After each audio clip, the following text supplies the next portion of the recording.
Universal Studios Florida has been thrilling visitors now since 1990. And did you know that at one time, the park was going to open an Apollo 13 themed roller coaster? Or how about a new Ice Age themed area that was once going to be built at the park?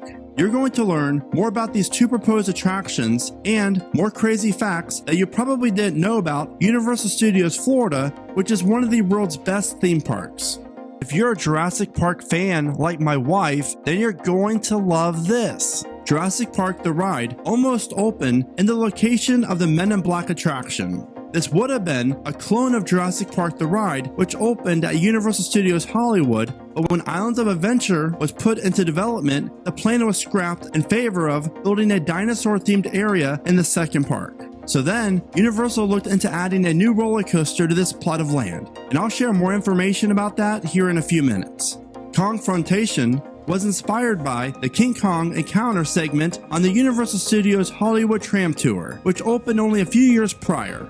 This USF attraction was built in one of the world's largest sound stages at the time, at 71,000 square feet, which is also equal to the size of 2 football fields. While the ride vehicles were designed to appear like trams, instead of hanging from a wire, they were actually ran along a track on the ceiling. This attraction, that was replaced by the Revenge of the Mummy in 2004, featured 2 King Kong animatronic figures scaled to be 39 feet tall. The old Jaws attraction famously had a bad start, and according to some reports, even Steven Spielberg himself was stranded on a boat for hours on opening day. The ride's lagoon featured over 5 million gallons of water. Also, the shark animatronics would move through the water at speeds up to 20 feet per second, and thrust with the power of a Boeing 737 aircraft during takeoff. After attempting to get the initial version of the ride to run well for over a year, Universal gave up and decided to redesign the attraction, especially the 2 most troublesome parts of the ride. The original ending to the Jaws attraction had the shark exploding, inspired by the film's ending. The explosion effect would shoot a mix of water, red dye, and fake guts up out of the water, dubbed the meat machine.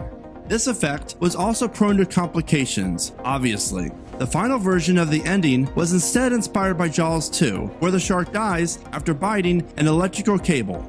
Nickelodeon Studios. Nickelodeon moved their production facility to Orlando more than a year before Universal Studios Florida even opened. And the first show at the new studio was the Super Sloppy Double Dare in 1989. On the park's opening day, Nickelodeon aired a 3-hour live special hosted by the one and only Mark Summers. Shows like All That, What Would You Do, Legends of the Hidden Temple, and Guts were all filmed live on location at Universal Studios Florida. Back to the Future, the ride facts. The old attraction featured a 70-foot OmniMax dome screens to envelope riders and the action. The ride film did not use any digital effects or computer-generated imagery in any way. The sets were all physical and a stop-motion camera was used. Now talk about fascinating. Moving only a tiny bit, frame by frame, the filmmakers were able to get fluid and precise motion this way. Here's something I think you'll find very interesting. Concerned about the ride's intensity at the time, Universal brought in a doctor to sign off on the final version of the ride before it opened. And that doctor suggested that the simulator may cause riders to get off the ride thirsty, so water fountains were then installed near the exits. Now I wonder what that same doctor would suggest about Velocicoaster. Did you know E.T.'s Adventure is the last remaining opening day USF attraction? So how much longer will E.T. be around for? I would love to hear your predictions and thoughts, so be sure to let me know in the comments. When you're visiting inside a Diagon Alley, you can't see any other parts of Universal Studios Florida. Talk about a little bit of hidden magic. And did you know that every building facade is at least 3 stories tall, with many even taller than that? You may also get glared at by creature. So the next time you're checking out the London portion of the Wizarding World of Harry Potter, take a close look up at the windows of 12 Grimmauld Place, because you may just see a grumpy old house elf peeking out at you, or, more accurately, glaring down at you. Do you want a direct line to the Ministry of Magic? If so, go to Diagon Alley and dial 62442, which is magic, in the phone booth outside of King's Cross Station. Inside of Diagon Alley, there are 2 displays that are a tribute to Jaws, since this new area was built on the plot of land that was once home to Jaws. The window at Mr. Mulpepper's displays a set of shark teeth, and in a record shop, guests can see Quint Trio's recording of Here's to Swimming with Bow-Legged Women. Revenge of the Mummy. You can't say you haven't been warned when you ride the Revenge of the Mummy, because many of the Egyptian writing on the walls of the ride spell out real words and warnings. It's hard to believe that Woody Woodpecker's Nut House coaster was the first roller coaster ever constructed at Universal Orlando Resort.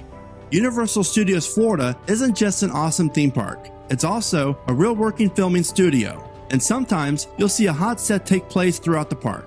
Do you love the Minions from Despicable Me? I mean, really, who doesn't? I even named my dog Minion after the movie. And to give you an idea of how Universal goes all out with theming, they actually planted banana trees at the entrance of the ride as a nod to the Minions' preferred food.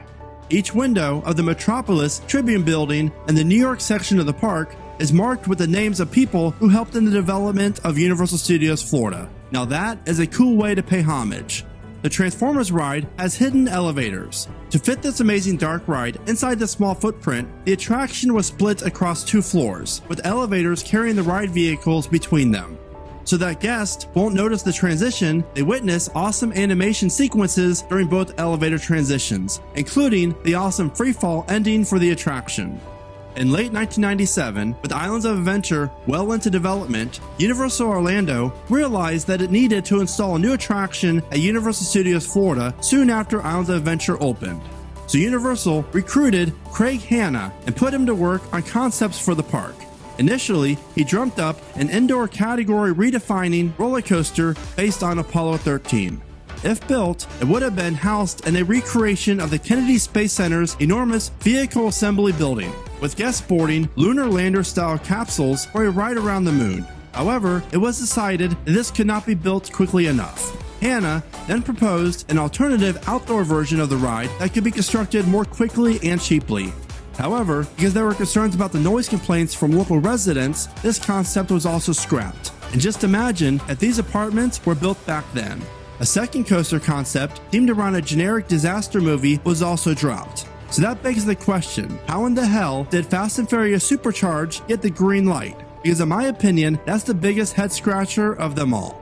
Hanna was then asked to switch his focus onto rides aimed at the younger audiences. So we looked at concepts based on Nickelodeon characters, and he also designed an entire dark ride based on the long-running animated television series The Simpsons. And then finally, Men in Black Alien Attack was built instead of the dark ride and coaster concepts. When Universal Studios Florida first opened in the summer of 1990, there wasn't a kid zone. Instead, this area had a walkway that led to the old Hard Rock Cafe located just outside the park, and the base motel and house set that had been used in the filming of Psycho 4. The nearby Animal Actor Stage and E.T. Adventure was then part of the park's Expo Center land. The area didn't start to become Kid Zone until Fiefel's Playland opened a couple years later in 1992. Strangely enough, children playing in this new area would have the creepy Psycho House looming in the background. Finally, in 1998, the Psycho House was removed and Curious George Goes to Town was added to the area. Sometime around the release of Ice Age 4, Universal started exploring the idea of re-theming the Kid Zone area to the popular film series. Now it's not clear if talks with 20th Century Fox ever happened or not, or if Universal was just developing a proposal before approaching them. But the concept art for what the new area would contain was created. The plans for this new land would replace Fievel, Barney, and Curious George, leaving E.T. and animal actors in place. The new area would have also kept the Woody Woodpecker's Nut House coaster, but retheme it to fit the new area. Another flat ride would have been added too, a whip ride themed as acorns and scrats. The main attraction would be an indoor boat ride located at the back of the land. This ride would be set within a massive glacier and would take riders through cavernous scenes filled with a mix of animatronic characters and projected media. It's not clear why the project failed to get off the ground, whether it was rejected by Fox or never even pitched. In the end, we may never know. But one thing's for certain, this early concept would only be the first of many to replace the Kid Zone area of the park. The difference is, the others would get much more further in development. It was rumored that Universal was in talks with Sony Pictures to bring the Smurfs into the park. At first, many assumed it would be adapting the classical cartoon series, but it became clear that this concept was based on the live-action films, the second of which was about to be released in theaters at the time. It was originally rumored to be a new attraction with its own mini land, similar to the whole Ice Age concept, But after some surveys started making the rounds where Universal asked for thoughts on the possible new ride concept, it started to become clear that this was meant to be a re-theme of E.T. Adventure. While some believe this concept never got as far as a survey, industry insiders reportedly confirmed the E.T. replacement was on the table, even before the survey was sent out. Apparently, the description of the survey said the attraction would have been a suspended dark ride simulating a flying balloon experience. Once aboard the ride vehicle, you would float through Smurf Village, encountering many of the Smurf characters. It's believed that the survey itself may have killed the project, especially once people realized it might end up replacing E.T. Adventure. So I don't know about you, but I'm glad this rumored attraction never got built. The next concept for the Kid Zone area was the one I think would have blown anything Disney has ever done out of the water. 4 years later, in the summer of 2017, permits were filed to demolish all of the attractions in Woody Woodpecker's Kid Zone, except for E.T. And unlike prior pitches, this project was massive, and would even require animal actors to close. This area was to become the home of Super Nintendo World, featuring a Mushroom Kingdom land featuring a Yoshi ride, an enormous indoor Mario Kart attraction, and a Donkey Kong mini land with a minecart coaster. Super Nintendo World at USF was well into development by the fall of 2017, and at the same time, Universal Studios Japan was going to be building the exact same area for their park, each taking up about 9 acres. In preparation for building this land, construction walls went up around the queue for E.T. Adventure, since that ride was to remain open during demolition and construction of the area around it. The Kid Zone area is always used for entrances and queues for a couple of the haunted houses during the yearly Halloween Horror Nights event, but for the 2017's event, those queues were rerouted to different areas of the park as impending demolition was set to start. But then, suddenly, the project halted and the construction walls came down. It became clear that they were no longer planning to tear all of it down. But why? Now, Universal's new park, Epic Universe, will be opening a whole new entire Super Nintendo themed world when that park opens, and I'm sure it's going to be even better than the proposed area for USF. Hollywood Ride Rockit was supposed to have been a B&M mega coaster. Now, this rumor has been around for years, and it really does make sense. In 2007, Universal Studios Japan opened their largest coaster to date, a B&M mega coaster, Hollywood Dream. This new coaster provided guests with an airtime-filled riding experience along with trains that light up at night, and most importantly, it was a smooth riding experience. The $50 million attraction also featured onboard audio. Sounds strangely familiar, right? Well, rumor has it, when Universal wanted a B&M mega coaster for USF, B&M was backed up on other projects at the time and couldn't design and manufacture the new coaster to go along with Universal's expedited timeline. So, Universal turned to Mauer and had them create their largest X coaster to date. And because of this, the millions of people that have already ridden Ride Rockit have all suffered from a horribly paced, rough coaster that beats you up and you probably got a headache. And for those future riders out there, enjoy every second of it. And another cool fact about Ride Rockit, the music-based Treble Chef maneuver was sketched out on a paper napkin. If you learned something new about Universal Studios Florida in this video, then all I ask is that you please give it a like. Also, if you love Florida, then be sure to click that subscribe button. So there you have it. That wraps up the crazy facts about Universal Studios Florida. Do you know about any other facts about this awesome park that I did not mention? If so, be sure to share them with me in the comments below.